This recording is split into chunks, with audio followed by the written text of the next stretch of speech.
ጀዋር ኦሮሞ ብሔርተኛ ይሄ የመለስ ዜናዊ ግድብ ብሎ የጠቅላይ ሚኒስትር አብይ አህመድን አስተዋጽኦ መካድ ነው ማለት የሚቻለው። እውነት ለመናገር ማንኳሰስም አይደለም መካድ በሚል ሊገለጽ ነው ይችላል። እዛ ድረስ መሄዱ ጭፍነ በቃ ታሪክ ሁሉ ትፈጥራለህ፣ ውሸት ሁሉ ትፈጥራለህ። እነ ጀዋር የኦሮሞ ህዝብ ወይም የኦሮሞ የፖለቲካ ማህበረሰብ በሀገረ መንግስት ግንባታ ውስጥ ያለው አስተዋጽኦ ተክዷል ወይንም ደግሞ ተገቢውን ስፍራ አልተሰጠውም የሚሉ ናቸው።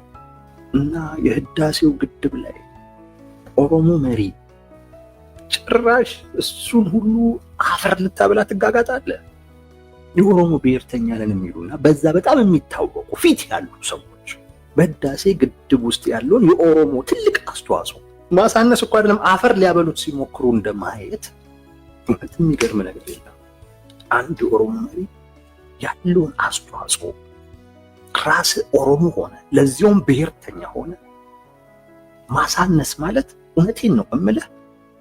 እኔ ኦሮሞ አይደለሁም ግን በቃ ኦሮሞዎች ራሱ እንዴት እንደሚያዩ አለቃ ምንድን የፈለገው ነው የሚሉት። ኩራታቸው ላይ ነው የመጣው።